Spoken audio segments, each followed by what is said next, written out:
Now to Fairfax County, where crime and safety are also top of mind. We're sitting down today with Fairfax County Police Chief Kevin Davis to talk all about this. We have so much to talk about. It is good to be with you. Thanks for having me back again, Simone. Yeah, we appreciate your time, and I did want to dive right in here. So we wanted to talk about some charges that were recently dropped in Fairfax County against an accused serial sexual assault suspect. So we have Hien the Din.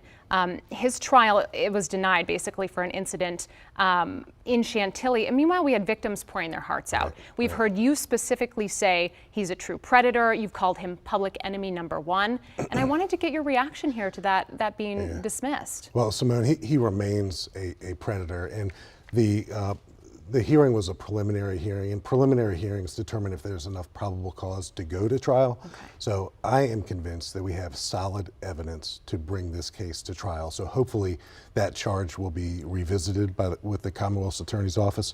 We have witnesses, we have video, and we have a confession. So we're really confident in the strength of our case. Sure. And I'm also confident that the criminal justice system is going to get this right and hold this predator accountable for what he did. Well, we think about the community, the larger community, tracking this story and also wondering about their own safety. Right. And so you said you're going to keep on it, you'll keep following this. And he has other charges elsewhere, but you know, it's not over. Okay. So we'll get another opportunity to hold him accountable for these crimes, because they're very serious, disturbing crimes that, like you said, our community cares about it. Certainly.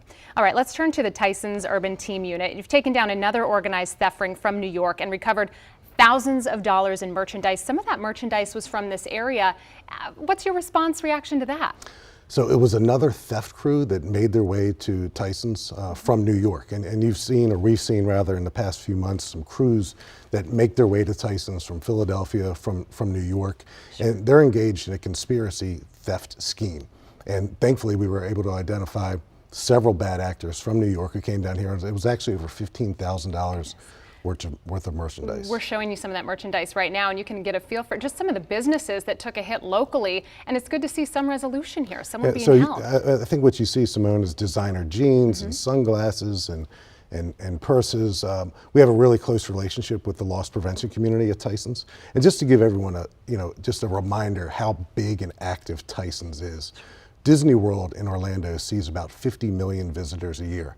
Tyson's sees about 30 million. Oh my goodness. So this is a really safe place that we're proud of in Fairfax County. We're proud to be the National Capital Region's shopping mall. Sure. And our commitment to keep it safe with a 24/7 presence of our police officers is important to us. Huge. All right, appreciate the update there. And then I wanted to turn here. We've got detectives are asking for help identifying a suspect related to a rape at the Quarry Motel. This was a scary situation, and you do have some pretty good pictures, and you guys need what from the public? So we need people to take a look at these pictures. If you know this person, you will recognize him just by glancing at that picture. And it's a profile picture.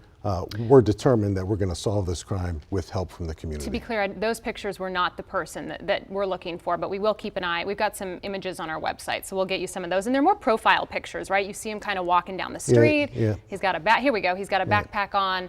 Yeah, okay. And I would say, Simone, if you know this person, you will probably recognize him right away. Our community is very involved with the crime fight, with public safety. We take it very seriously. Sure. And we know we're just literally a phone call away from identifying him and holding him accountable for what he did to this woman. And probably more than one woman, but we certainly want to find that out. Dangerous individual we'll keep an eye out for. And then I wanted to switch to some positive news here. We know crime in the region, of course, a major problem, but you have some good news about the newest academy class. So it's been about 10 years, 2014, since we've seen a police academy class as large as the one that we just put in on September 11th. The one before this class was large as well. So we have back-to-back classes. I welcomed some new officers to our police department today from other jurisdictions in Virginia.